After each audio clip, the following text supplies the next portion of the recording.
أعوذ بالله من الشيطان الرجيم. بسم الله الرحمن الرحيم. الحمد لله رب العالمين،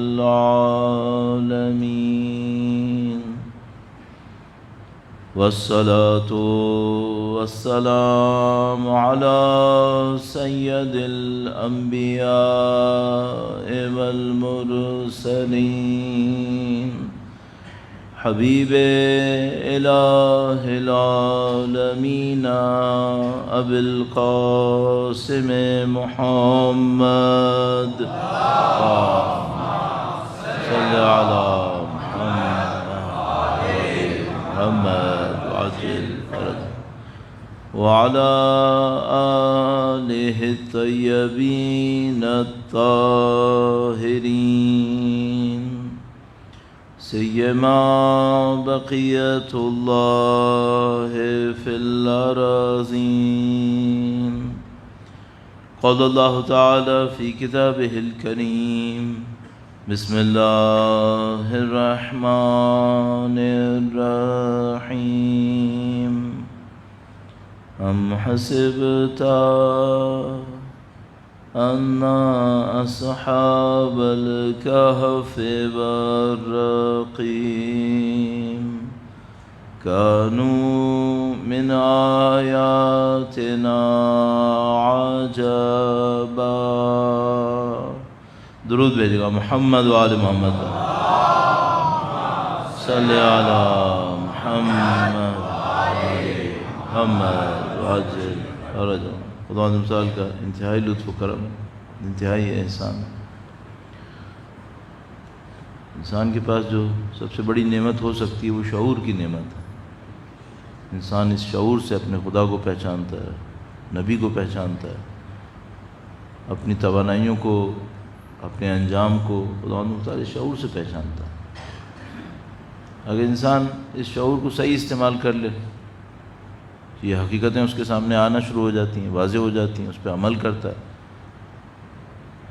کسی بھی انسان میں سب کچھ ہو، شعور کی کمی ہو، عقل کی کمی ہو، تو وہ کس حیثیت کا رہ جاتا ہے پھر؟ سب کچھ ہونے کے بعد کچھ بھی نہیں، ختم ہو گیا معاملہ. اب میری اور آپ کی جو ذمہ داری ہے وہ یہ کہ یہ جو خدا انسان نے اتنی بڑی نعمت دی ہے، اس کو ہم ایسا استعمال کریں کہ کل خدا کے سامنے جواب دے سکیں کہ بھئی اتنی عقل دی تھی، اتنی طاقت دی تمہیں، یعنی اربوں اربوں مخلوقات کو نہیں دی، تمہیں دی تھی، اور تم نے کہاں استعمال کیا؟ اب یہ جو معاملہ ہے اس کو ساتھ لے لیں زندگی کے، کہ مثلا 60 سال 70 سال 80 90 سال زندگی دی، اس کے ساتھ تمہیں شعور دیا. اس 70 سال 80 سال کے بعد تم نے جو مجھے نتیجہ دیا وہ ان دو عظیم الشان نعمتوں کو جسٹیفائی کر رہا ہے یا نہیں کر رہا. یہاں سے ساری چیزیں پھر طے ہوتی ہیں. اب ہم لوگ ظاہر ہے الحمدللہ رب العالمین اس سعادت کو حاصل کر پائیں کہ اسی زندگی کے اندر بہت ساری حقیقتیں کم سے کم کانوں میں پڑ گئی ہیں، اس کو ہمارے ذہنوں نے قبول کر لیا ہے. اب اس کے بعد جو کام تھا وہ یہ کہ ہم اس کے مطابق اپنی زندگی کو ڈھالنا شروع کریں. جب اس کو ڈھالنا شروع کرتے ہیں تو پھر جو چیلنجز ہیں وہ چیلنج اصل میں ہمارا امتحان بن جاتے ہیں. ان امتحانوں میں سے ایک امتحان جس کو میں 2-3 دن سے آپ کی خدمت میں عرض کرنے کی کوشش کر رہا ہوں وہ یہ ہے کہ ایک ہمارے سامنے ظاہر ہے اور ایک ہم جانتے ہیں کہ باطن ہے. دیکھا ہو یا نہ دیکھا ہو، ہے تو صحیح. تو یہی غیب پہ ایمان تھا کہ بھئی ہم سب کو معلوم ہے کہ مثلا جتنے لوگ یہاں بیٹھے ہیں، اب چاہے میں نہیں دیکھ پا رہا، آپ بھی نہیں شاید دیکھ پا رہے ہوں، لیکن بہرحال ہمیں معلوم ہے کہ ہمارے علاوہ کچھ اور بھی ہیں یہاں پر. تو مثلا کوئی اور نہ بھی ہو تو ہمارے اپنے جو حساب کتاب لکھنے والے فرشتے ہیں وہ تو ہیں ہمارے ساتھ. باقی تو اور پتہ نہیں کون کون ہوگا یہاں پہ، اللہ جانتا ہے. صحیح ہے. تو یہ بھی ایک غیب کا حصہ ہے.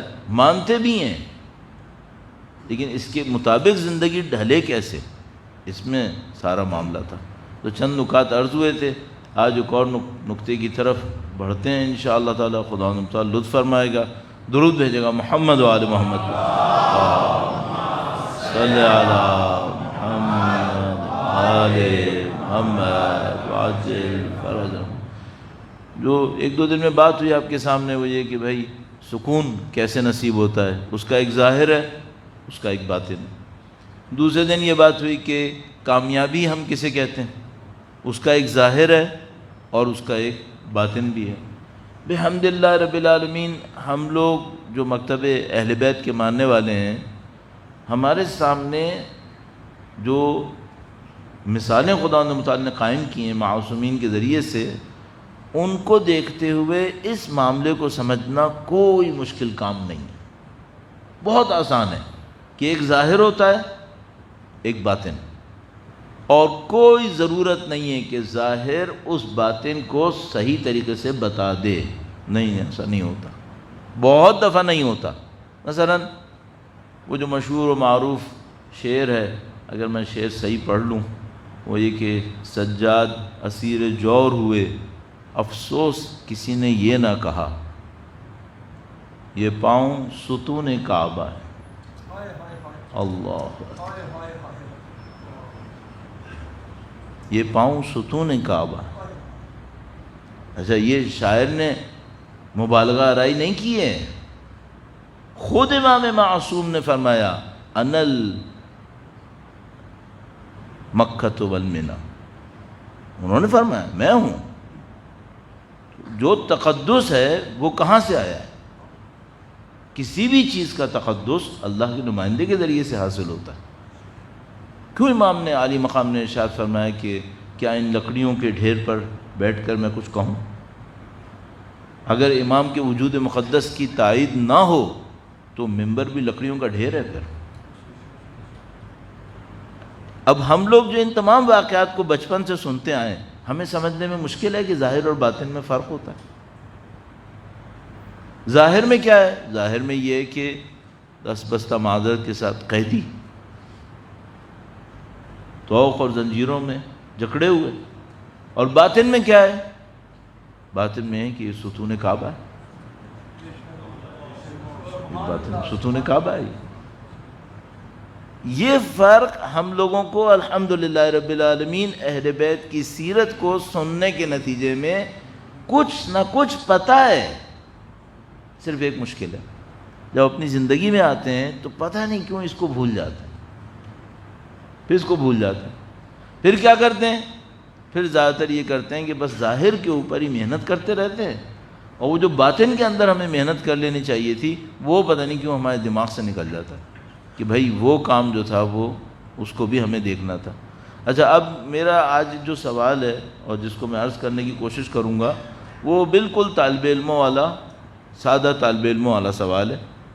مجھے بعض اوقات یہ خدشہ ہوتا ہے کہ میں تو خیر اس قابل نہیں ہوں، لیکن جو لوگ مثال کے طور پر بہت بڑے بڑے صاحبان علم ہوتے ہیں، بڑی بڑی عالمانہ باتیں کرتے رہتے ہیں، لوگوں کے عمل میں کوئی تبدیلی نہیں آتی. فلسفے ہوتے رہتے ہیں، عرفان کی باتیں ہوتی رہتی ہیں، پتہ نہیں کہاں کہاں کی چیزیں ہوتی رہتی ہیں، لیکن لوگوں کی زندگی میں تبدیلی نہیں آتی. یہ بہت بڑا خدشہ ہے. تو میں ہمیشہ اپنے طور پہ سوچتا ہوں کہ بھائی میں نے 30-40 سال زندگی گزاری ہے دینی طالب علم بن کر. اس 30-40 سال میں جو میں نے کوشش کی اپنے طور پر دین کو سمجھنے، دین پر عمل کرنے میں، تو میرا ایک پرسنل ایکسپیرینس بنا ہے. اور وہ پرسنل ایکسپیرینس جو ہے وہ میرے نزدیک مجھے کتاب سے زیادہ یقین دیتا ہے. میں نے خود اپنے اندر دیکھا ہے کہ بھئی یہ کرتا ہوں تو یہ ہوتا ہے، یہ کرتا ہوں تو یہ ہوتا ہے. تو مجھے بعض اوقات یہ سمجھ میں آتا ہے کہ یہ شاید لوگوں کے زیادہ کام آئے گا کہ پرسنل ایکسپیرینس سے نکالا جائے جس کو میں نے اپنی آنکھوں سے دیکھا ہے. اور یہ میں تو ظاہر 500 سال پہلے زندگی نہیں گزارا، میں تو آپ کے ساتھ زندگی گزار رہا ہوں. تو اس کا مطلب یہ کہ یہاں پر یہ ہو رہا ہے، تو اس کو میں شیئر کروں تو وہ زیادہ بہتر ہے، مجھے یوں لگنے لگتا ہے. تو اب میں اسی کو لے کر پہلا بنیادی سوال شروع کرتا ہوں، اور پروردگار توفیق دے تو آج انشاءاللہ چند منٹس میں اس کو عرض کرنے کی کوشش کریں گے. ایک بار پھر نورانیت کے حصول کے لیے انشاءاللہ امام کی نظر لطف قائم ہو جائے، درود بھیجیں محمد و آل محمد، صلی علی محمد آل محمد وعجل فرج۔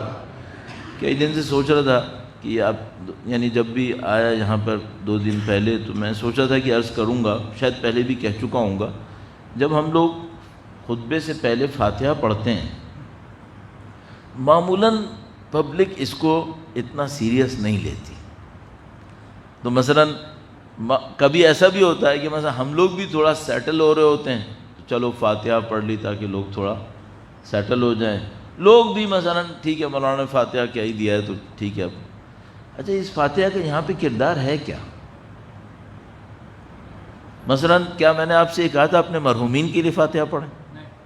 یہ تو نہیں کہا، نہ میں نے اپنے مرحومین کا تذکرہ کیا نہ آپ کے مرحومین کا تذکرہ کیا۔ البتہ بعض اوقات کبھی کرنا پڑ جاتا ہے، کسی کی سیوم کی مجلس ہو، چہلم کی مجلس ہو، برسی کی مجلس ہو تو یہ کرنا بھی پڑ جاتا ہے، لیکن معمولاً ہم لوگ صرف کہتے ہیں فاتحہ، آپ فاتحہ پڑھ دیتے۔ اچھا ہم نے بھی نہیں کہا کہ مرحومین کے لیے، آپ نے بھی نہیں کہا کہ مرحومین کے لیے، تو یہ پڑھتے کیوں ہیں ہم؟ آپ ایک کتاب ملاحظہ فرمائیے اردو میں ترجمہ ہوئی بھی ہے، پھر میں نے خدا کو پا لیا، اس سے پہلے ترجمہ ہوئی تھی اس کا نام رکھا گیا تھا پھر اس نے خدا کو پا لیا، پھر دوبارہ جب ترجمہ کی گئی پرنٹ ہوئی تو اس کا نام رکھ دیا گیا پھر میں نے خدا کو پا لیا۔ اس کا فارسی نام تھا کیمیائے سعادت، یعنی سعادت حاصل کرنے کا نسخہ۔ یہ کیا ہے؟ یہ ایک عارف تھے، ویسے تو وہ درزی تھے، پیشے کے اعتبار سے درزی تھے، تہران میں ہوتے تھے، رجب علی خیاط نام کر کے۔ ان کی بائیوگرافی ہے جو ایک بہت بڑے آیت اللہ ہیں، فوت ہو گئے، آیت اللہ ریش شہری، آپ نے شاید دیکھا ہو، حدیث کا ایک کلیکشن ہے میزان الحکمہ کے نام سے، وہ آیت اللہ ریش شہری کا کمپائلیشن تھا، وہ تقریباً 30-35 سال پہلے کیا تھا انہوں نے، تو بہت بڑے نامور عالم، انہوں نے ان عارف کی بائیوگرافی لکھی کیمیائے سعادت، پھر میں نے خدا کو پا لیا اس کا نام پڑا۔ اب اس کے اندر وہ بیان کرتے ہیں، ویسے میں نے بتا دیا پیشے کے اعتبار سے کیا تھے، وہ درزی تھے، درزی ٹانکے لگائے گا۔ تو وہ کہنے لگے کہ ان کے پاس لوگ آتے تھے، ان سے پوچھتے تھے، جو آپ اس کتاب کو پڑھیں ضرور پڑھیے گا، ناول کی طرح کی کتاب ہے، بہت مزہ آئے گا آپ کو۔ تو اس میں انہوں نے واقعات لکھے ہیں اور ان واقعات میں وہ بیان کرتے ہیں کہ ان کا جو اصلی اسائنمنٹ تھا جس پر واقعاً یہ کام کر رہے تھے وہ یہ تھا کہ اس زمانے میں جو دوسرے عرفاء محنت کر رہے تھے وہ انہیں جا کے بتاتے تھے کہ آپ یہ صحیح نہیں کر رہے ہیں، یہ کر لیں بہتر ہے۔ یا اللہ، خود عارف تھے یہ تو چھوڑ دو، شاگرد بناتے تھے یہ چھوڑ دو، دوسرے جو عرفاء محنت کرتے تھے ان کو جا کے بتاتے تھے کہ بھائی آپ یہ اس طرح سے کر لیں، یہ بہتر ہو جائے گا۔ تو ان کے پاس بہت ماشاءاللہ وہ تھی، بصیرت تھی ان کے پاس۔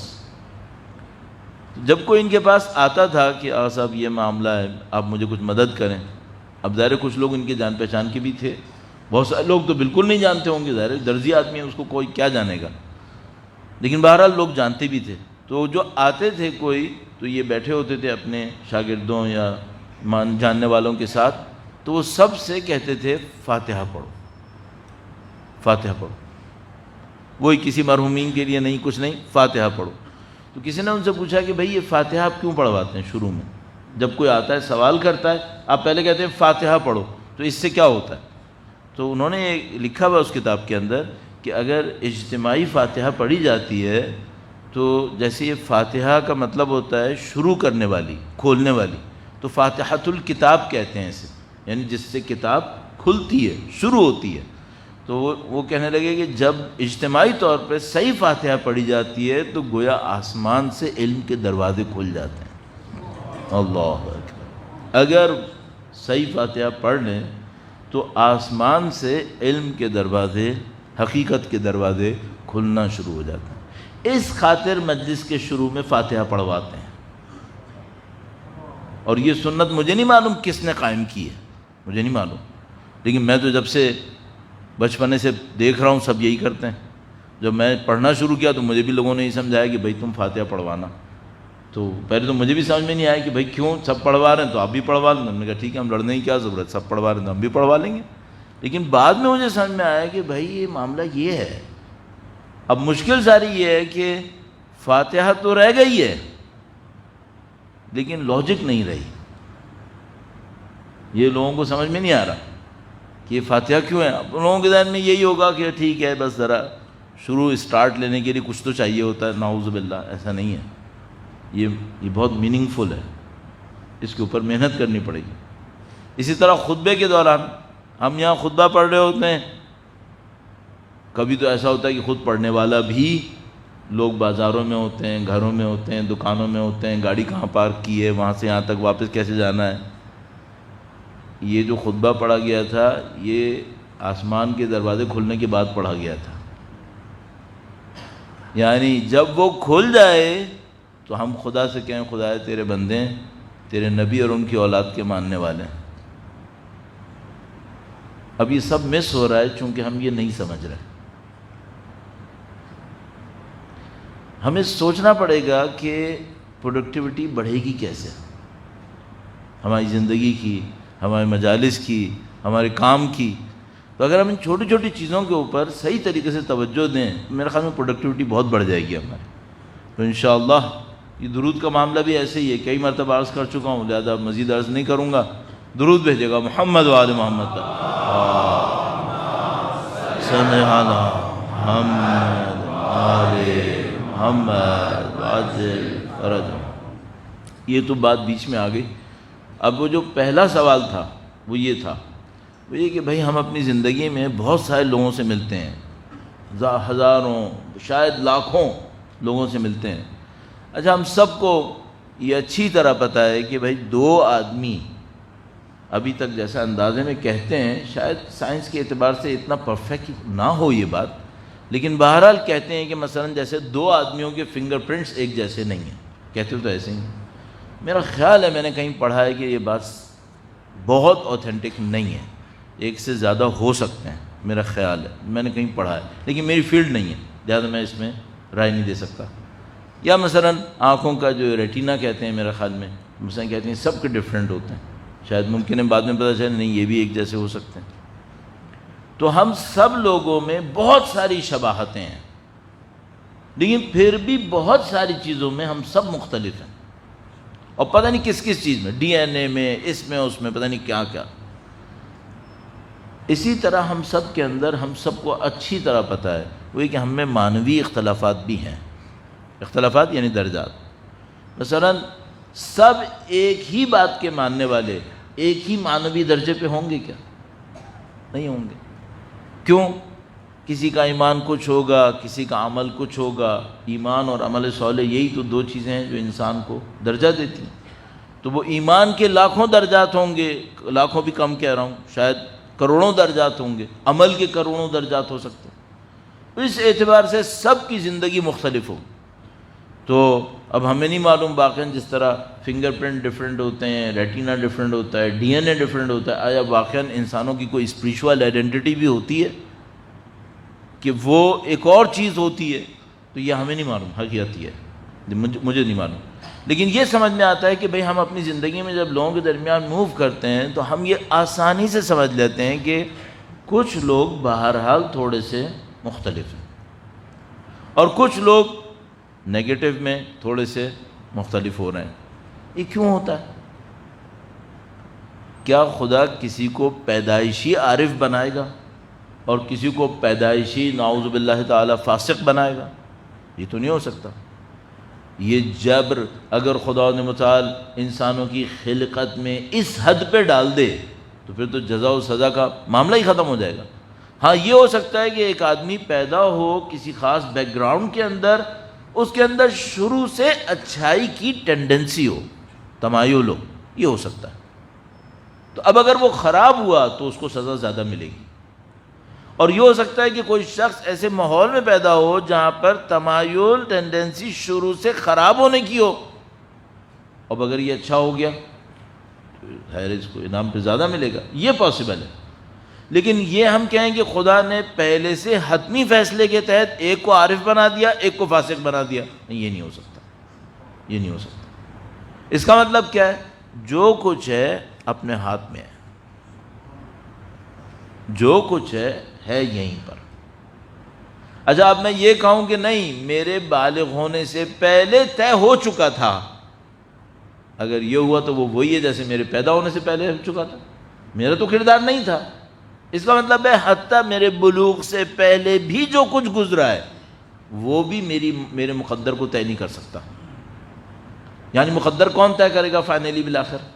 میں خود کروں گا۔ اس سے کم پہ جو ہوگا وہ صرف تمایل ہوگا۔ اچھے ماں باپ کے ہاں پیدا ہوا، رزق حلال کھا رہا تھا، اچھی باتیں سن رہا تھا، اچھی باتیں دیکھ رہا تھا، بلوغ تک پہنچا، 100% یہ ہے کہ متقی ہوگا؟ نہیں۔ انبیاء سے بڑھ کر تو کوئی ماحول نہیں ملے گا کسی کو، اور نہ فرعون کے دربار سے بڑھ کر برا کسی کو ماحول ملنے والا ہے۔ دونوں کی مثالیں موجود ہیں ہمارے پاس۔ اس کا مطلب کیا ہے؟ جو کچھ ہے اپنے ہاتھ میں ہے۔ صحیح ہے؟ اب ایک قدم اور بڑھنا چاہیے۔ درود بھیجے گا محمد وآل محمد، صلی علی محمد وآل محمد۔ فرق کہاں سے ہوگا؟ جو فرق ابھی تک بیان کیے وہ تمایل ہیں، اس میں طے شدہ کوئی بات نہیں، تمایلات ہیں، ٹھیک ہے۔ اچھا اب یہ کہیں کہ فرق اس پہ ہوگا کہ یہ نجف میں پیدا ہوا ہے یا مثلا لالا موسیٰ میں پیدا ہوا ہے، یہ پھر میرے ہاتھ میں ہے کہ میں کہاں پیدا ہوا ہوں۔ یہ فرق کیسے ہو سکتا ہے؟ اگر یہ فرق ہو تو اتنا ہی میرے معاملے میں بے اثر ہونا چاہیے جتنا میری پیدائش سے پہلے کیا ہوا تھا۔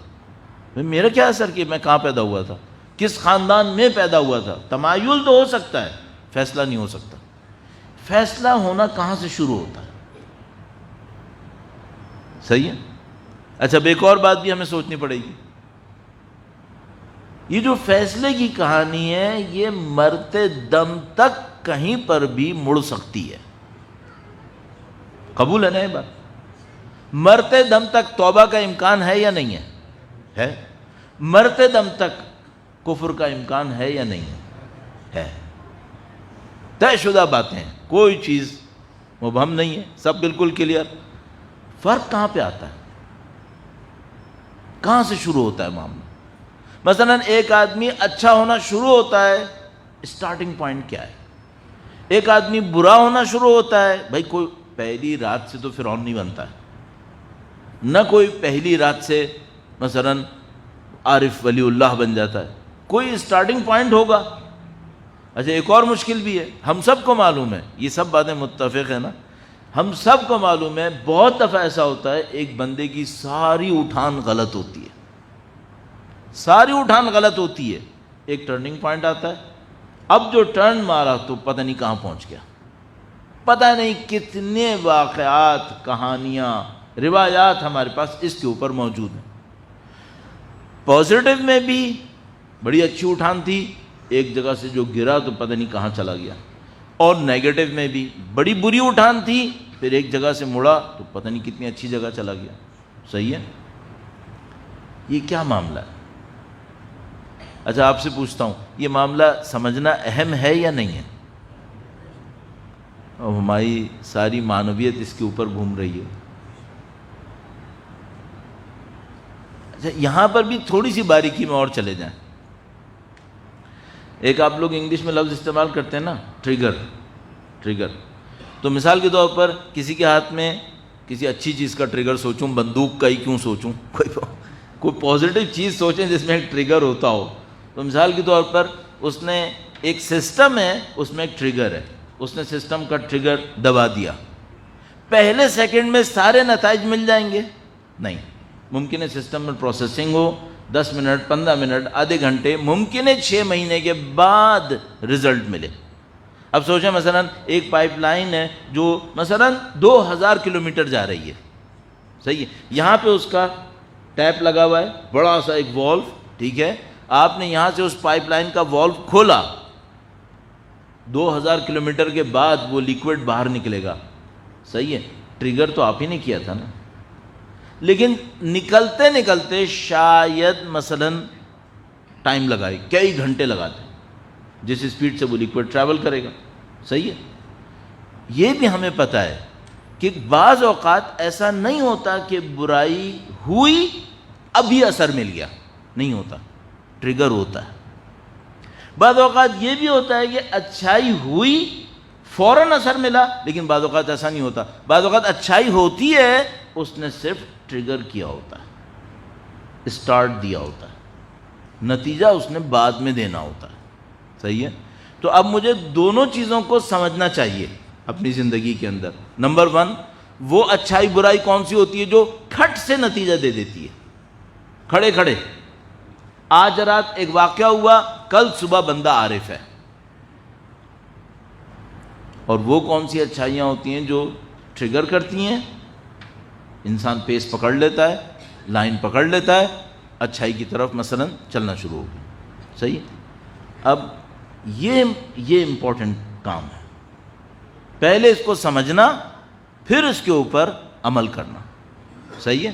بہت فنڈامنٹل بات ہو گئی اب یہ. اچھا، تیسری بات اور ایڈ کرتا ہوں تاکہ ذرا کمپریہنسو سا ہو جائے. وہ یہ ہوتا ہے کہ بعض اوقات ہم نے کوئی اچھائی ٹریگر کی ہے، اس کی وجہ سے آگے ایک ماحول بننے والا ہے. مثال عرض کر دوں تاکہ بہت فلسفی نہ ہو جائے کہیں. یہ بات تو فلسفی نہیں ہے لیکن وہ مبہم نہ ہو جائے کہیں. درود بھیجے گا محمد و آل محمد کا. صلی علی محمد محمد عاجل فرج. حضرت موسیٰ علیہ السلام جب کوہ طور پر پہنچے تو اس منظر کو خداوند متعال نے قرآن کریم میں کئی انداز میں بیان کیا ہے، کئی جگہ پہ بیان کیا.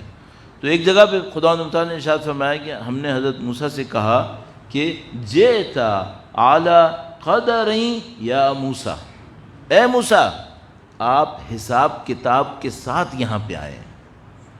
قدر کہتے ہیں حساب کتاب کو، جو قضاء و قدر ہوتی ہے. قدر یعنی ایک کیلکولیشن کے تحت ایک حساب کتاب ہوا ہے، ساری چیزیں دیکھی گئی ہیں، سمجھی گئی ہیں، اس کے بعد آپ یہاں تک آئیں. اب حضرت موسیٰ علیہ السلام بظاہر تو اپنے بیوی بچوں کو لے کے کہیں جا رہے تھے، رات کا وقت تھا، راستہ نہیں مل رہا تھا، ٹھنڈک بھی تھی. ان کو دور سے کوئی آگ نظر آئی تو وہ آگ کا ٹکڑا لینے آئے تھے. اپنے فیملی سے انہوں نے کہا تھا کہ میں آپ کے لیے آگ کا کوئی ٹکڑا لے کر آتا ہوں، لعلکم تصطلون، تاکہ آپ لوگ تھوڑا اس سے گرم ہو جائیے گا. تو وہ آگ کا ٹکڑا لینے آئے تھے جس سے فیملی کو تھوڑا سا گرم کر لیں. وہاں پہ ان کو مل گئی وحی. اور خدا نے متعال فرما رہا ہے کہ یہ جو آپ سمجھ رہے ہیں نا کہ آپ راستہ کھو بیٹھے تھے اور یہ ہوا تھا وہ ہوا تھا، یہ سب کیا ہے؟ یہ ہماری کیلکولیشن تھی. صحیح ہے. حضرت موسیٰ علیہ السلام نے اس رات ٹریگر نہیں کیا ہوگا اس رزلٹ کو، یہ حضرت موسیٰ علیہ السلام نے کہیں اور ٹریگر کیا ہوگا جو کئی سال کے بعد وحی کے مقام تک لے آئیے اس کو. یہ دیکھیں کتنا لمبا معاملہ ہے کہ آپ بعض اوقات کوئی اچھائی کر رہے ہوتے ہیں، اس اچھائی نے نبوت کو دکھانا ہے لیکن ابھی نہیں، ٹائم لگے گا، ٹائم لگے گا. اور یہ کیلکولیشن کون کر رہا ہے؟ یہ اللہ کا نظام کر رہا ہے.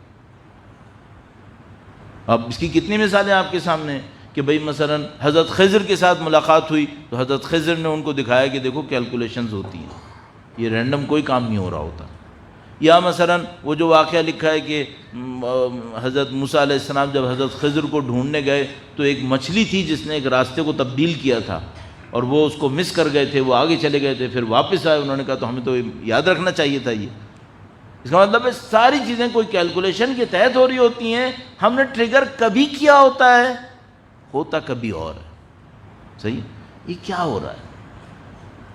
اگر میں آپ کو یہ سب بتا سکتا ہوتا کہ کیا ہو رہا ہے تو میں بہت بڑا ولی اللہ ہوتا. یہ میں نہیں ہوں، یہ میرے بس کا نہیں ہے.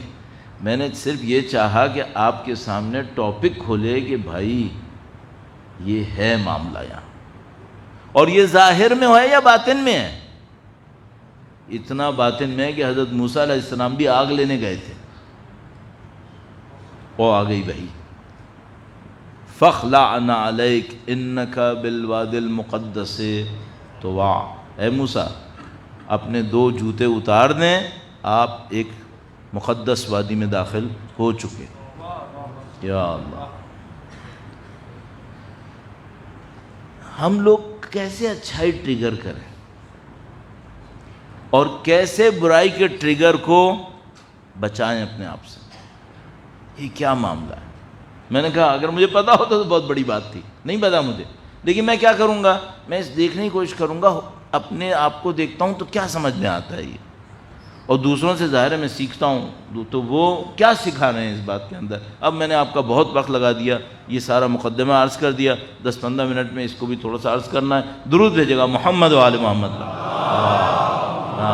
صلی علی محمد آل محمد۔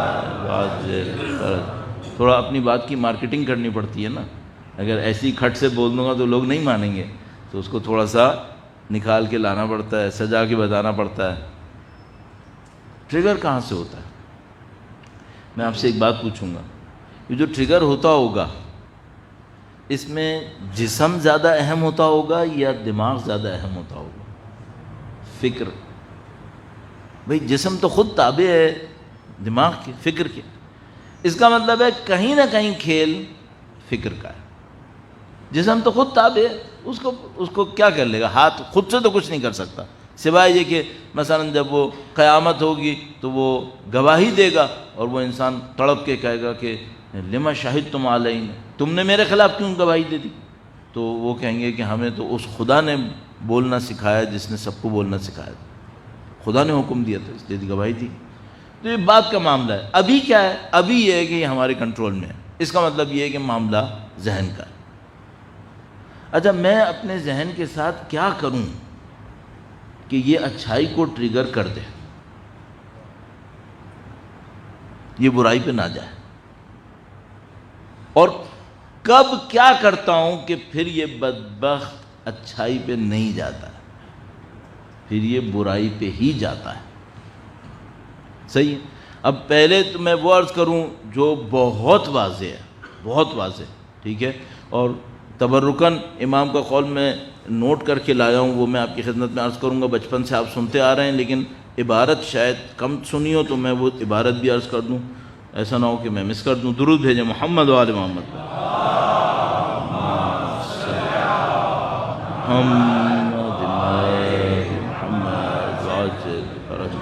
سید الشہداء کا قول جو عاشور کے دن سید الشہداء نے ارشاد فرمایا، فمن اطاعنی کان من المرشدین، جو میری اطاعت کرے گا تو وہ راستہ پانے والوں میں سے ہوگا، ومن عصانی کان من المہلکین، اور جو میری نافرمانی کرے گا وہ ہلاک ہونے والوں میں سے ہوگا، وکلکم عاص لامری۔ امام یزید کے لشکر کو خطاب کر کے کہتے ہیں تم سب میرے امر کی نافرمانی کرنے والے ہو، تم سب نے میری امر کی نافرمانی کی ہے، اس کا مطلب ہے تم سب مہلکین ہو، ہلاک ہونے والے ہو۔ غیر مستمع لقولی، تم سب میرے امر کی نافرمانی کرنے والے ہو، نہ صرف نافرمانی کرنے والے ہو، تم میری بات سننے والے بھی نہیں ہو۔ یہی امام نے کہا، غیر مستمع لقولی، تم میری بات سننے والے ہی نہیں ہو۔ اچھا، اب نافرمانی کرنا تو چلو سمجھ میں آتی ہے، سننے والے کیوں نہیں ہیں؟ بھائی ایک آدمی بول رہا ہے میرے کان ہیں تو میں سنوں گا یا نہیں سنوں گا؟ کان کو سننے پہ مجبور کرنے کے لیے منہ نہیں کھولنا پڑتا، کان خود بخود سنتا ہے، تمام آرگنز کو ہلانا پڑتا ہے، زبان کو بھی بولنے کے لیے ہلانا پڑے گا، آنکھ کو دیکھنے کے لیے کھولنا پڑے گا۔ کان میں کوالٹی یہ ہے کہ اس کو کچھ نہیں کرنا ہے، یہ سنتا ہے۔ اب امام کیا کہہ رہے ہیں؟ تم تو سن بھی نہیں رہے۔ اچھا، یہ کیا ہوا؟ آپ سمجھ رہے ہیں نا معاملہ؟ اگر امام کہتے تم دیکھ نہیں رہے تو کوئی کہہ سکتا تھا اس نے آنکھیں بند کر لی ہوں گی۔ اگر امام کہتے کہ بھائی تم میری نصرت نہیں کر رہے تو وہ ہاتھ نہیں ہلا رہا۔ اب یہ سن نہیں رہے، کان تو کھلا ہوا رہتا ہے، اس کو تو سننا ہی سننا ہے، یہ سن کیوں نہیں رہے؟ اب امام فرما رہے کیوں نہیں سن رہے؟ قد انخزلت عطیاتکم من الحرام، دو اسٹیج ہیں یہاں پہ۔ امام نے فرمایا تم میری بات کو سن بھی نہیں رہے، کیوں؟ چونکہ جو انعامات تمہیں دیے گئے ہیں وہ حرام سے دیے گئے ہیں۔ دوسرا جملہ وَمُلِئَتْ بُطُونُكُمْ مِنَ الْحَرَامِ، اور تمہارے شکم حرام سے بھرے ہوئے ہیں۔ فَاتَّبَعَ اللَّهُ عَلَى قُلُوبِكُمْ، تو خدا نے تمہارے قلوب پر مہر لگا دی ہے۔ آواز صاحب اس جملے کو آپ نے دسیوں دفعہ مجالس کے اندر سینکڑوں دفعہ سنا ہوگا، صحیح ہے، لیکن تھوڑا سا رک کر اس کے اوپر غور کرتے ہیں، شاید ہمیں کوئی بات اور بھی سمجھ میں آئے اس کے اندر۔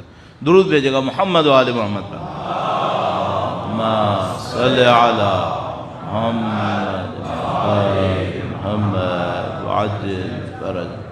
ایک بات یہ تھی کہ عاصٍ لامری، تم میرے حکم کے نافرمان ہو، یہ بات سمجھ میں آتی ہے بہت آسانی سے۔ غیر مستمع لقولی، یہ بات سمجھ میں نہیں آتی کہ وہ سن کیوں نہیں پا رہے، اور امام نے عاصٍ لامری کا تحلیل نہیں کی، مستمع غیر مستمع لقولی، تم سن کیوں نہیں رہے، اس کو تحلیل فرمایا۔ فرمایا دو لیول ہیں، ایک تو یہ کہ جو تمہیں تحفے دیے گئے ہیں ان تحفوں کی سورس وہ حرام ہے۔ اچھا تحفے کس نے دیے تھے؟ عبید اللہ ابن زیاد نے دیے تھے۔ عبید اللہ ابن زیاد کے دیے ہوئے تحفے حرام ہیں، کیوں؟ اس کے پاس حکومت کا حق ہی نہیں ہے، فاسق و فاجر ہے، فاسق و فاجر امیر کے تحت حکومت کر رہا ہے، اس کے پاس ان ہدایا کو سورس سے لینے کا حق ہی نہیں ہے۔ اس کے پاس حق ہے کہ زکوٰۃ جمع کرے؟ نہیں ہے۔ اس کے پاس حق ہے کہ مسلمانوں سے خمس اور اموال لے؟ نہیں ہے۔ تو جہاں سے تمہیں تحفے دیے گئے وہ حرام ہیں، یہ پہلا اسٹیج۔ پھر امام نے فرمایا وہ مُلِئَتْ بُطُونُكُمْ مِنَ الْحَرَامِ، اور تمہارے شکم بھی حرام سے بھرے ہوئے ہیں۔ اب میں آپ سے ایک سوال پوچھتا ہوں، ان دو جملوں میں فرق کیا ہے بھائی؟ اگر سورس حرام ہے تو اگلے جملے کی ضرورت کیا تھی یہاں پہ؟ اور امام میدان جنگ میں کھڑے ہیں، ایک ایک جملہ قیمتی ہے یہاں پہ، آخری لمحات ہیں یہ۔ امام فرما رہے ہیں ایک تو غلط بات یہ ہے کہ سورس حرام ہے، دوسرا جو تم نے جس بیس پر اس کو کھایا ہے وہ بھی حرام ہے۔ اگر عبید اللہ ابن زیاد حرام سورس سے کسی کو حلال تنخواہ دے وہ بھی حرام تھی، اب تو تم نے تنخواہ بھی حرام کام کی لی ہے، سورس بھی حرام، اور جو تم نے حق جمایا وہ بھی حرام۔ وہ کس بات؟ اچھا سورس تو حرام ہو گئی، بتا دیا، ظالم امیر کے تحت حکم۔ باقی کیوں حرام ہوا؟ باقی اس لیے حرام ہوا کہ تم نے میری گردن کاٹنے کے لیے پیسے لیے ہیں نا، دونوں چیزیں حرام ہو گئیں۔ اچھا اب میں ایک بات عرض کروں گا تھوڑا گھبراتے ہوئے۔ میں ایک جگہ مجلس پڑھنے گیا، میں نے جس کام پر پیسہ لیا حرام تھا؟ نہیں، مجلس پڑھی تھی، اس نے ایک ہدیہ دے دیا، اس کی سورس اگر وہ حرام ہوئی، امام کے قول کے مطابق 50% اثر ہو گیا، لکھا ہوا ہے، ورنہ دوسرا جملہ کافی ہوتا۔ امام فرماتے تمہارے شکم میں حرام ہے، یہ کافی تھا۔ امام فرمایا نہیں، تمہاری سورس بھی حرام ہے۔ ہم اس مشکل میں پھنس گئے، اس وقت ہم اس مشکل میں پھنس گئے۔ اس کا مطلب کیا ہے؟ ہمارا معاملہ بہت سخت ہو گیا۔ کیوں پچھلے زمانوں کے اندر متقی پرہیزگار زیادہ ملتے تھے؟ آج تو چھنی سے چھاننے پہ نہیں مل رہے۔ کیوں؟ وہ بیچارہ پہلے کو تو لڑ لے گا، پیچھے کا کیا ہوگا؟ اس کا اپنا ایک اثر ہے۔ امام نے فرمایا اگر امام ایک جملہ کافی ہوتا ہے، امام دو بولتے؟ نہیں، معصوم ہے، معصوم لفظ نہیں بولتے۔ دو معاملے ہیں یہاں پہ۔ اب آپ کو سمجھ میں آ رہا ہے ہمارا معاملہ مشکل کیوں ہے؟ امام فرما رہے ہیں جب یہ دو چیزیں جمع ہو جائیں، اچھا اب خدا نہ کرے نعوذ باللہ، میں آپ سے ایک بات پوچھتا ہوں بہت معذرت کے ساتھ، آپ کو برا نہیں لگے گا یہ مجھے پتہ ہے، لیکن میں اپنے طور پہ کہہ رہا ہوں ایسی معذرت، آج بھی دنیا میں یہ دو حرام کبھی جمع ہوتے ہیں یا نہیں ہوتے؟ ہوتے ہیں، سورس بھی حرام اور جو کمائی کا حق بنانے کا پوائنٹ تھا وہ بھی حرام۔ وہ کیسے؟ مثلا ایک آدمی ہے جو خود حرام خور ہے، صحیح ہے، اور میں اس حرام خور کے لیے کوئی حرام کام کروں اور وہ حرام خور اپنی حرام کمائی سے مجھے اس حرام کام کے بدلے میں ایک پیسہ دے دے، یہ دو حرام جمع ہو گئے نہیں ہوئے؟ اب کیا ہوتا ہے اگر ایسا ہو جائے؟ امام فرما رہے ہیں جب کہ یہ ہو گیا فَطَبَعَ اللَّهُ عَلَى قُلُوبِكُمْ، اب خدا نے تمہارے قلوب پر مہر لگا دی ہے، صحیح ہے۔ بات تو شروع ہوئی تھی مستمعن غیر مستمعن لقولی، تم میری بات سنتے نہیں، تو مہر کان پہ لگنی چاہیے تھی یا قلب پہ؟ بظاہر تو کان پہ لگنی چاہیے تھی۔ امام نے کہا نہیں، مہر کان پہ نہیں لگی ہے، مہر کہاں لگی ہے؟ قلب پہ لگی ہے، مہر قلب کے اوپر لگی ہے۔ تو آپ مجھ سے پوچھ سکتے ہیں کہ مولانا کان اور قلب میں امام نے یہ کیوں فرق رکھا؟ سنتا تو انسان کان سے ہے، اور مہر امام فرما رہے کہاں پہ لگی ہے؟ قلب پہ لگی ہے۔ اس کا مطلب کیا ہے؟ میری آواز کی لہریں تو تمہارے کان تک جائیں گی، لیکن تمہارا کان اس کو پروسیسنگ کرے اور تمہارے عقل کے اوپر اس کا اثر ہو جائے، یہ نہیں ہوگا، یہ نہیں ہوگا، پروسیسنگ نہیں ہوگی، یہ نہیں ہوگی۔ یعنی بچوں کو صرف بتائیں ماؤس کام کرے گا، پروسیسر کام نہیں کرے گا۔ کان کام کر لے گا، ویوز یہاں تک جائیں گی، لیکن اس کی پروسیسنگ جو قلب تک ہونی چاہیے تھی، قلب پروسیسنگ نہیں کرے گا۔ کیوں؟ کیونکہ قلب کے اوپر مہر لگی ہوئی ہے، صحیح ہے۔ اب میں آپ سے ایک بات پوچھتا ہوں، اگر کسی کا کان خراب ہو تو میں اس کو آڈیو کا کوئی ٹیسٹ کروا کے سمجھا سکتا ہوں کہ تمہارا کان خراب ہے، اور کسی کے قلب میں یہ خرابی آئی ہو، اب اگر اس کو امام زندہ کی آواز سنائی نہیں دے رہی، وہ پروسیسنگ نہیں کر رہا ہے، تو امام غائب کے لیے تیاری کرے گا وہ؟ ہم اس مشکل میں پھنسے ہیں، ہم یہاں پھنسے ہیں۔ کیوں لوگ امام کے لیے تیاری نہیں کر رہے؟ کیا ان کو آوازیں نہیں آ رہی؟ کیا دعائیں سنائی نہیں دے رہی؟ سب سنائی دے رہا ہے۔ کیا دکھائی نہیں دے رہا؟ سب کچھ ہو رہا ہے، لیکن مسئلہ یہ ہے کہ کان تو کام کر رہے ہیں، آنکھیں تو کام کر رہی ہیں، قلب کام نہیں کر رہا ہے۔ قلب کیوں کام نہیں کر رہا ہے؟ کیونکہ اس میں حرام کی لیئرز آفٹر لیئرز تہیں لگ گئی ہیں، اس کے بعد اتنے پردے چڑھ گئے ہیں کہ اب گویا مہر لگی ہوئی ہے۔ ایک پردہ ہوتا ہے مہر نہیں ہوتی، دو پردے بھی مہر نہیں ہوتی، کئی پردے چڑھیں تو پھر ایک مہر بنتی ہے، اور یہ کہاں پہ لگتی ہے؟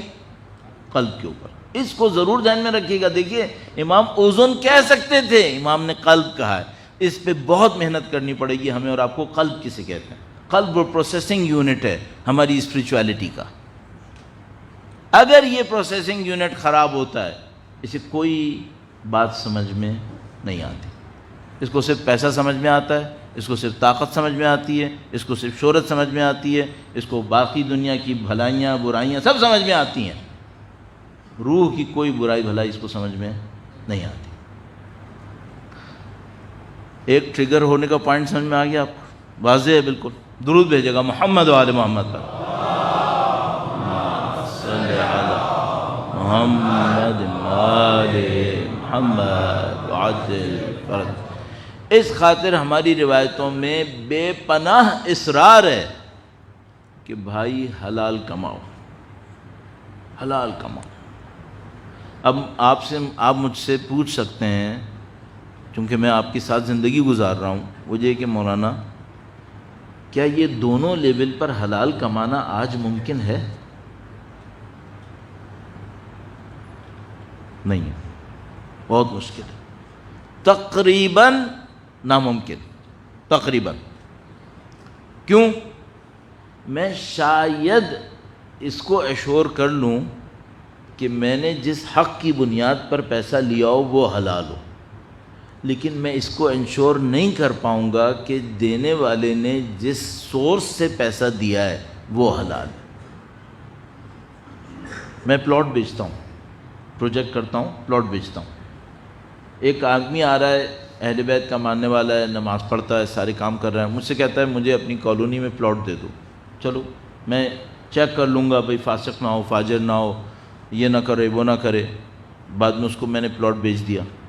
اب وہ مجھے قسطیں دے رہا ہے اور کہیں غلط جگہ سے کما کے دے رہا ہے۔ میں زیادہ سے زیادہ یہ کام کر سکتا ہوں کہ یہ مجھے قسطیں وقت پہ دے دے تاکہ میں اپنا کام کر لوں۔ کیا میں یہ چیک کر سکتا ہوں کہ اس نے کہاں سے کمایا تھا؟ یہ میرے بس میں نہیں ہے، صحیح ہے، بس میں نہیں ہے نا۔ اس کا مطلب کیا ہے؟ اب ایک روایت سنیے گا، ہمارے پاس روایت میں ہے کہ آخر وقت میں ایک لقمہ حلال کھانا صبح سے شام تک ہاتھ میں انگارہ لے کر کھڑے ہونے سے زیادہ سخت ہوگا۔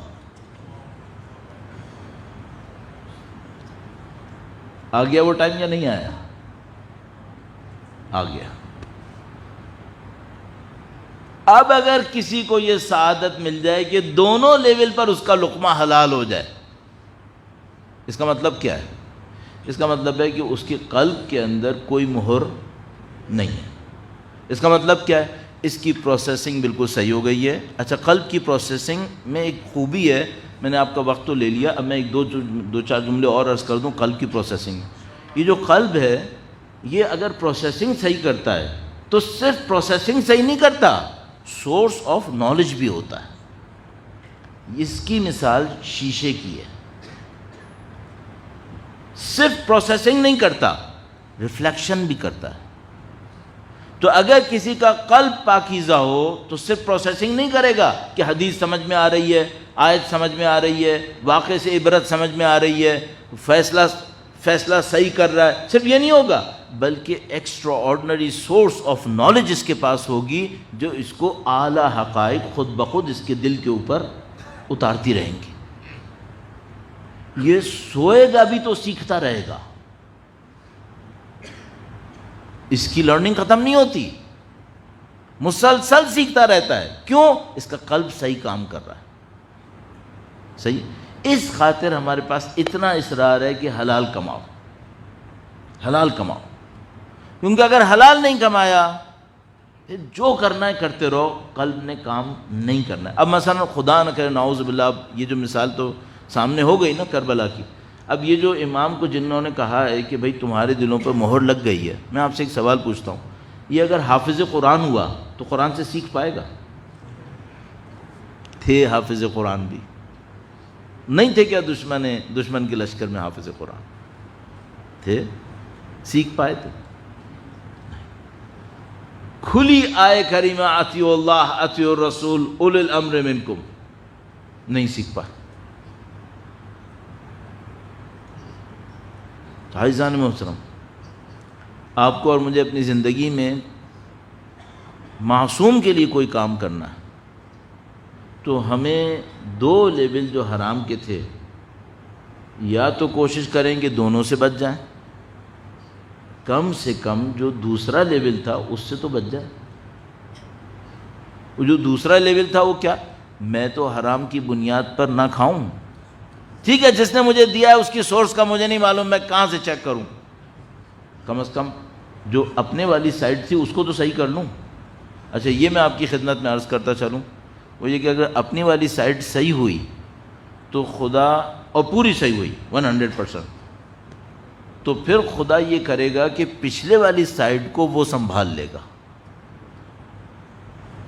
حرام نہیں جانے دے گا اندر۔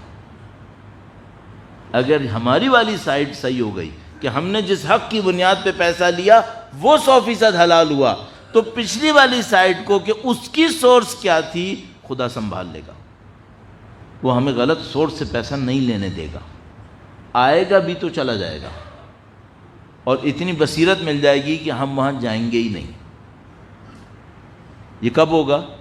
جب ہم نے اپنی والی سائڈ کے اوپر بہت محنت کی ہوگی کہ نہیں، ہم نے اپنی والی سائڈ میں کوئی حرام نہیں آنے دینا ہے۔ درود بھیجے گا محمد و آل محمد پر، صلی علی محمد آل محمد وعجل۔ اچھا، اگر کوئی ایسا ہوا آج کی دنیا میں، اسے پیسہ قربان کرنا پڑے گا یا نہیں کرنا پڑے گا؟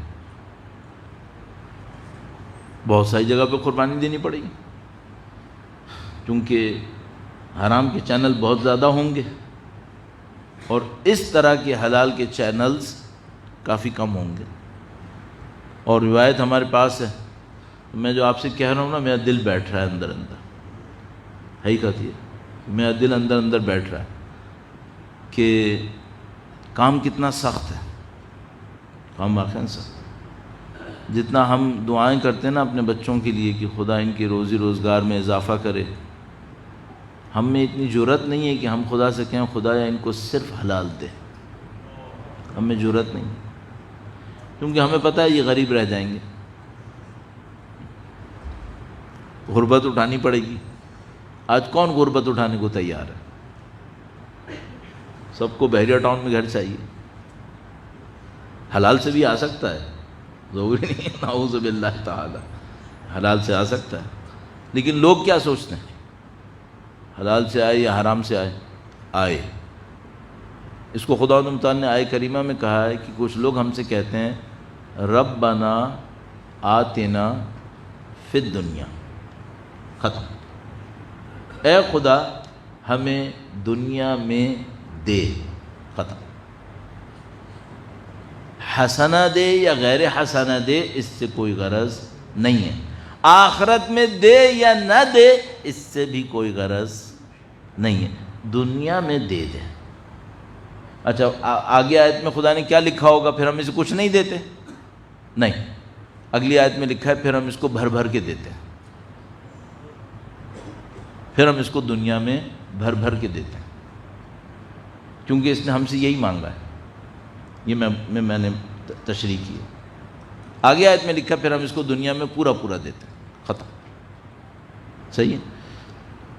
لفظ میں تو ہم بھی صحیح والا حصہ کہتے ہیں، ربنا آتنا فی الدنیا حسنہ وفی الآخرۃ حسنہ، لفظ میں تو ہم بھی صحیح کہہ رہے ہیں سب۔ مجھے یاد ہے بچپن میں قرآن کریم اسلامیات کا ایک امتحان ہوا تھا، کلاس 6 تھی میرے خیال میں، تو اس میں ایک اورل سیکشن بھی تھا، تو اس نے مجھ سے ٹیچر نے یہی دعا پڑھوائی تھی، تو میں نے بچپنے سے رٹی ہوئی تھی، اماں نے سکھائی تھی، تو میں فوراً پڑھ دیا تھا، ربنا آتنا فی الدنیا حسنہ۔ آج تک سوچتا ہوں کام کتنا سخت ہے کہ جب ہمیں پتہ ہو کہ یہ حسنہ ہے اور یہ حسنہ نہیں ہے، اور قربانی دیں کہ نہیں چاہیے، نہیں، اب یہ قربانی نہیں ہو رہی، اس کے لیے ہم نے کیا لفظ رکھا ہے؟ میں معذرت چاہتا ہوں، سیریس گفتگو کے اندر مذاق والی بات، اس کو ہم نے رکھا ہے فضل ربی،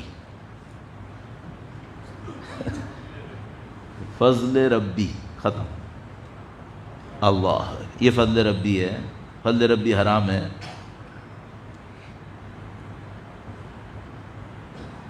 آج رات اٹھ جائیں، نماز شب پڑھ لیں، یہ تو فضل ربی ہو سکتا ہے۔ کل صبح آفس جاؤں، حرام کھا کے گھر لے آؤں، یہ فضل ربی ہو سکتا ہے؟ یہ کہاں سے فضل ربی؟ فضل ربی یہ ہوگا کہ میں خدا نہ کرے اگر کوئی حرام گھر لے آؤں تو وہ جل جائے، یہ فضل ربی ہوگا۔ اس کو کوئی کہے گا کہ یہ فضل ربی ہے، اس کو ہم نہیں کہیں گے فضل ربی۔ فضل ربی یہ ہے کہ وہ ہمیں حرام سے بچا لے، حتیٰ اگر ہمارے پاس آ جائے، وہ ہمیں پسند نہیں آتا۔ تو میں جو 2-3 دن سے آپ کی خدمت میں عرض کر رہا ہوں نا کہ یہ ظاہر اور باطن کا فرق ہے، تو دیکھیے بالکل کلیئر ہو گئی نا بات۔ کل کوشش کریں گے اس کو تھوڑا سا اور آگے بڑھائیں۔ ایک ٹریگر میں نے آپ کی خدمت میں عرض کر دیا، برائی کا بھی، اچھائی کا بھی، کہ اگر کسی کو اپنی روحانیت کے اوپر ایک ٹریگر لگانا ہے پازیٹیو، تو وہ اس کے اوپر محنت کرے۔ فرنٹ پہ جو کمائی کا سورس تھا، جو رائٹ تھا، حق کیا تھا آپ کا کمانے کا، اس کو کم از کم صحیح کر لیں. پیچھے جو سورس میں خرابی تھی اس کو خدا سنبھال لے گا. مزید میں واقعات اب نہیں عرض کروں، وقت بہت ہو گیا. درود بھیجے گا محمد و آل محمد. اللہم صلی علی محمد وعجل. کل میں نے آپ کی خدمت میں ایک جملہ عرض کیا تھا کہ اپنے دلوں میں امام کی یاد کو زندہ کریں. اس دل سے میری مراد کون تھی؟ قلب. قلب. اگر کسی کے قلب میں، نہ یہ پمپنگ اسٹیشن، قلب میں جو ابھی ذکر ہوا امام کے قول میں، فرمان میں، اگر کسی کے قلب میں امام کی یاد ہو تو اس کی پروسیسنگ صحیح ہوگی یا نہیں ہوگی؟ ہو جائے گی. ہو جائے گی. ضائع نہ کرے گی، ضائع نہ کرے تو صحیح رہے گی. ہاں یہ ہو سکتا ہے کہ آج بیٹھے گریا کرے، قلب میں ایک طہارت آنا شروع ہو، اس دروازے سے نکلتے نکلتے تک ضائع کر دے. یہ ہو سکتا ہے. لیکن جہاں امام کا ذکر آیا اس قلب میں طہارت آئے گی. اس کا مطلب کیا ہے؟ اس پہ مہر نہیں لگے گی انشاءاللہ. اس پہ مہر نہیں لگے گی. تو آپ، اگر میں اور آپ اپنی بقا کے لیے، اپنی بچت کے لیے اتنا ہی کر لیں کہ ہر روز امام کے غم میں اپنے دل کو تھوڑا سا غرق کر لیں، چاہے محرم ہو چاہے نہ ہو. اس کا مطلب ہے ہمارے دل پہ مہر نہیں لگے گی، پھر قلب کے اوپر مہر نہیں لگے گی. یہ مشکل کام ہے. الحمدللہ رب العالمین. سید الشہداء کی محبت ہمارے قلوب کے اندر ہے، ان کی نورانیت ہمارے قلوب کو لمس کرتی ہے، اور اسی وجہ سے ہم ان کے غم میں روتے بھی ہیں. اگر وہ نہ ہوتی تو یہ سعادت ہمیں کیسے مل سکتی تھی؟ تو آپ ماشاءاللہ بہت اچھی جگہ پر آ چکے ہیں.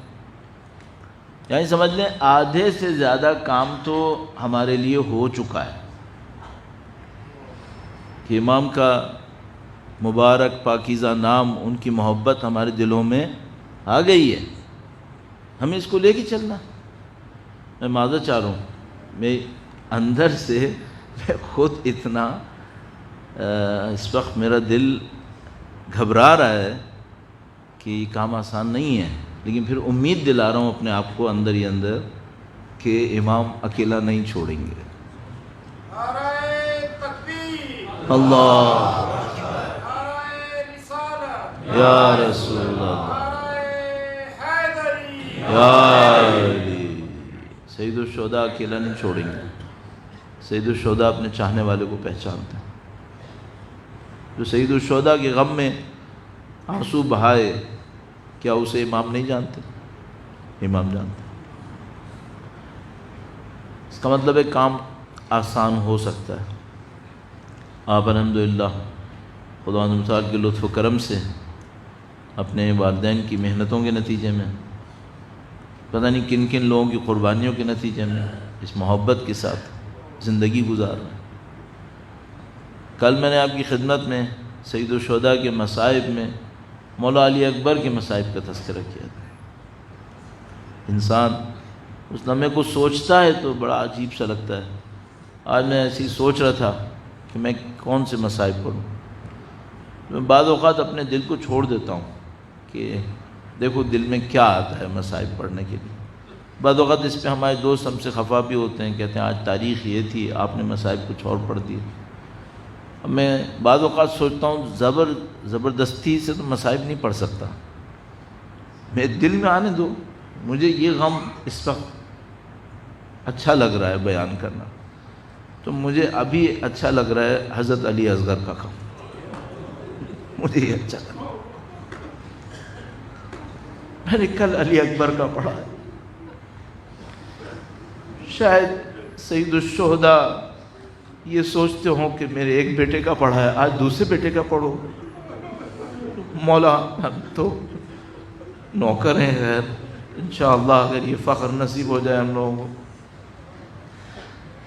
کل میں نے آپ کی خدمت میں عرض کیا تھا کہ پتہ نہیں آپ اپنی زندگی میں ایسے کسی سنگین تجربے سے شاید نہ گزرے ہوں کہ اس وقت دل پہ کیا گزر رہی ہوگی امام کی. اللہ اکبر. نہیں، آپ نہیں سوچ پائیں گے.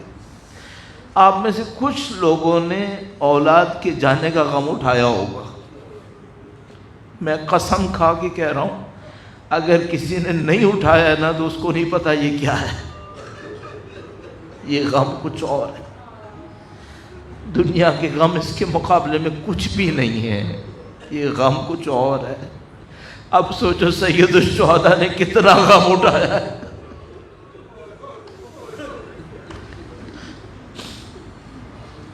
کسی عالم نے کہا کہ بھائی اگر مجاہد ہے، سید الشہداء نے علی اکبر کو گویا پروان ہی اس لیے چڑھایا تھا کہ وہ اللہ کی راہ میں قربان ہو. تو جہاد کا وقت آیا تو اپنے بیٹے علی اکبر سے کہا تقدم ولدی، بیٹا تم آگے بڑھو. وہ بیٹا چلا گیا. مشکل ہوئی، ساری باتیں ہوئیں. لیکن اب کوئی پوری دنیا میں پوچھے 6 مہینے کے بچہ ذبح ہونا چاہیے؟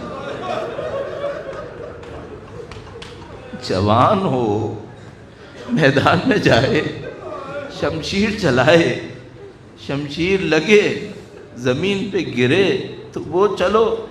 ظلم تو کیا، شبیہ رسول تھی، علی کا بیٹا تھا. لیکن اب 6 مہینے کا بچہ اگر زبان دکھا کے بتا رہا ہے کہ میں پیاسا ہوں، اس پہ تیر چلانا چاہیے تھا. اس پہ کوئی تیر چلاتا ہے؟ اچھا، اب یہاں پہ میں رک کر 2 جملے عرض کروں. مصائب کا ایک پہلو ہے. ماشاءاللہ آپ پنجاب میں خوب گہرے مصائب پڑھتے ہیں. ہم میں اتنی ہمت نہیں ہوتی، ہم نہیں پڑھ پاتے. ہم بہت چھوٹے چھوٹے جملے صرف دیکھ پاتے ہیں. تو میں ایک بات سوچتا ہوں، میرے ذہن میں آتا ہے، وہ کہ ماں جب بچے کو گود میں لیتی ہے تو بچہ ہلتا ہے اور ماں بتا دیتی ہے اب اسے کیا چاہیے. کبھی بچہ رو رہا ہوتا ہے، وہی آواز ہوتی ہے رونے کی، ماں بتاتی ہے سونا چاہتا ہے. کبھی روتا ہے، وہ بتاتی ہے اس کو بھوک لگ رہی ہے. میں آپ سے ایک سوال پوچھتا ہوں، ماں جتنا بچے کو پہچانتی ہے، امام زیادہ نہیں پہچانتا؟ امام تو بہت پہچانتا ہے. ماں تو جتنا سمجھے گی وہ کسی اور طرح سے سمجھے گی. امام ہوگا تو وہ تو رگ رگ کو جانتا ہے. اب امام کی گود میں اولاد بھی اس کی اپنی ہے. ہو گئی بات. اب ذرا سننا، جب تیر لگا ہوگا علی اصغر کو اور علی اصغر ہلا ہوگا، یہ تیر کس کے گلے پہ لگا ہے؟ یہ تو مجھے لگ رہا ہے امام حسین کے گلے پہ لگا ہے. گلا تو بچے کا چھدا ہے. گلا چھدا نہیں تھا، گلا چھدا نہیں تھا. میں شیخ عباس قمی پہ انحصار کرتا ہوں. شیخ عباس قمی محدث آدمی ہے، مستند آدمی ہے. شیخ عباس قمی نے نفس المحموم میں روایت کی ہے، اور بھی کہیں سے پڑھتا ہوں، یہاں سے بھی پڑھتا ہوں. شیخ عباس قمی نے نفس المحموم میں روایت کی ہے. معمولاً جو مصائب پڑھنے والے ہیں نا وہ اتنی دیر نہیں لگاتے پڑھنے میں رک کے پڑھتا ہوں تاکہ آپ ایک ایک جملے میں مصائب کو درک کریں. میں نے ابھی آپ سے کیا کہا؟ جب تیر چلا اور گلا چھدا. نہیں، گلا نہیں چھدا. شیخ عباس قمی لکھتے ہیں تیر چلا، بچے کا گلا کان سے کان تک ذبح ہوا.